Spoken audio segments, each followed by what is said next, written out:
Assalamualaikum warahmatullahi wabarakatuh. Alhamdulillahirrabbilalamin wabihi nasta'in ala umuruddin waddin wassalatu wassalamu ala asrafil anbiya'i wal mursalin wa ala alihi wa sahbihi ajmain amma ba'du. Halo Inharians, kembali lagi dengan podcast Kultum Ramadan 1447 Hijriah by SMPIT Insan Harapan. Marilah kita senantiasa bersyukur pada Allah Subhanahu wa taala atas nikmat iman, Islam dan kesempatan untuk bertemu dengan bulan suci Ramadan ini. Bulan yang penuh dengan rahmat, maghfirah dan kasih sayang Allah, serta bulan di mana kita diajak untuk meningkatkan kualitas ibadah kita, menghapus dosa-dosa dan mempersiapkan bekal untuk kehidupan akhirat yang kekal nanti. Dan semoga Allah mengizinkan kita semua untuk kembali bertemu dengan Ramadan di tahun-tahun berikutnya. Amin, Allahumma amin, amin ya robbal alamin. Oh iya, gimana kabarnya Inharian hari ini? Semoga semuanya dalam keadaan sehat dan bahagia ya. Amin. BTW Bu Mutia, gimana nih Ramadannya sejauh ini? Alhamdulillah lancar Bu Fani. Meskipun kegiatan kita padat, tapi alhamdulillah puasanya masih full sampai hari ini. Kalau Bu Fani sendiri gimana nih? Bener banget, sama lagi. Alhamdulillah lancar juga puasanya. Semoga kita semua lancar sampai akhir ya Bu. Ya, amin.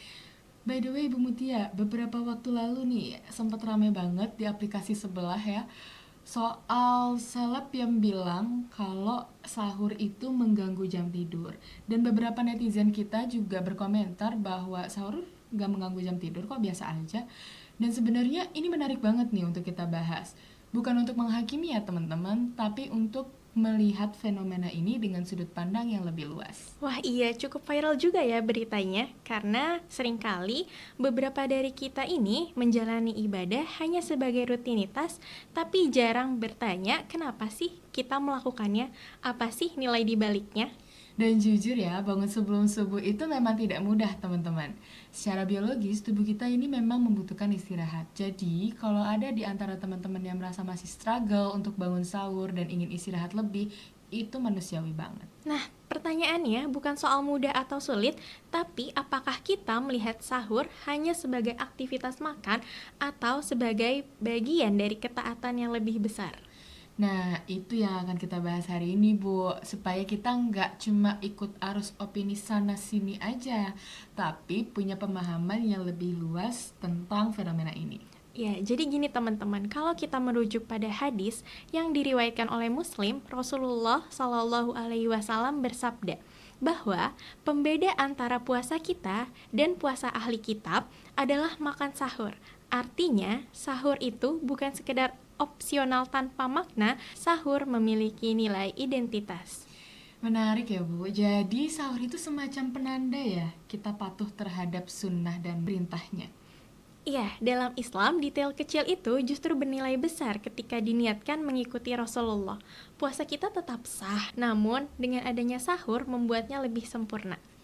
Berarti sahur itu bukan soal mampu atau tidak mampu menahan lapar ya, Bu, tapi soal memilih mengikuti tuntunan atau tidak. Tepat sekali, Islam bukan agama minimalis dalam makna ketaatan, ia mendorong optimalisasi, dan sahur itu merupakan bentuk optimalisasi. Lalu kenapa sih, Bu, waktu sahur itu diletakkan di akhir malam? Kenapa nggak sekalian aja sama makan malam sebelum tidur? Karena waktu sahur adalah waktu yang istimewa. Hal ini dijelaskan pula dalam Quran Surat Az-Zariyat ayat 18 yang artinya bahwa orang-orang soleh itu beristighfar di waktu sahur. Jadi, ini bukan sekedar jam makan, tapi jam spiritual. Jadi ketika kita bangun sahur tuh sebenarnya kita sedang diberi akses ya, Bu, untuk golden hour dan golden ticket beribadah kepada Allah. Betul, sepertiga malam terakhir adalah waktu dikabulkannya doa. Maka, sahur menjadi momen yang sangat strategis. Kita bukan hanya mengisi perut, tapi mengisi jiwa. Ih, menarik banget nih, karena banyak orang yang mungkin melihat sahur hanya dari sudut kenyamanan fisiknya aja. Padahal dalam Islam ada dimensi ruhiyah yang jauh lebih besar manfaatnya. Nah, sekarang kita bahas dari sisi biologis dan psikologisnya nih, Bu. Sahur itu juga sangat rasional loh sebenarnya, teman-teman. Kita sebagai manusia, tubuh kita nih membutuhkan kestabilan gula darah. Kalau nggak ada asupan masuk sebelum puasa panjang, itu resiko untuk lemas, sakit kepala, dan konsentrasinya jadi sulit, itu jadi meningkat banget. Betul, dan ketika tubuh lemah, emosi juga ikut terpengaruh. Kita tahu ada istilah hangry, jadi gabungan antara hungry dan angry. Dalam kondisi lapar ekstrim, kontrol diri bisa menurun. Padahal tujuan puasa itu kan bukan cuma menahan makan dan minum ya Bu, tapi seperti yang kita tahu juga bahwa puasa itu menahan nafsu, menahan amarah, menjaga lisan, dan memperbaiki akhlak. Iya, maka sahur menjadi sarana untuk membantu kita menjalani puasa dengan kualitas yang lebih baik. Ini bukan strategi biologi, melainkan strategi ibadah. Dan ini menunjukkan bahwa Islam tuh sangat memperhatikan sekali ya keseimbangan yang ada di dunia ini.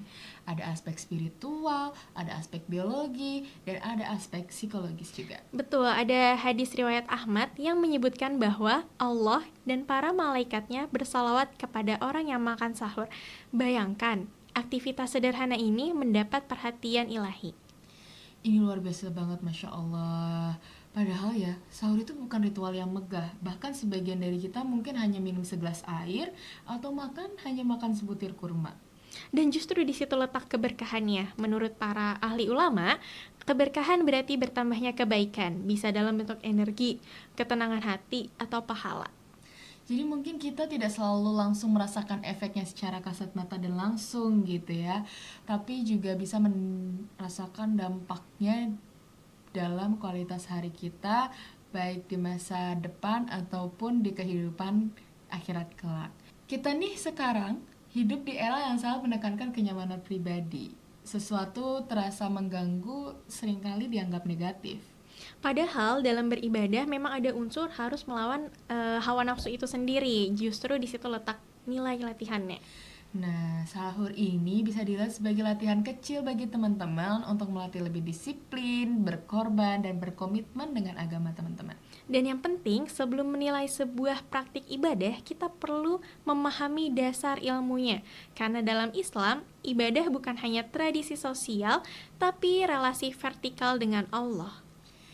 Mungkin kita bisa mengubah cara pandang kita ya. Daripada melihat sahur itu sebagai gangguan tidur, kita bisa melihat sebagai undangan dari Allah untuk mencapai ketaatan. Karena pada akhirnya bangun sahur adalah pilihan. Pilihan untuk taat atau untuk mengikuti kenyamanan. Dan jika masih terasa berat, itu manusiawi banget teman-teman. Tapi jangan sampai rasa berat itu membuat kita meremehkan sunnah yang sudah ada. Karena bisa jadi keberkahan puasa kita ditentukan oleh momen kecil sebelum subuh itu.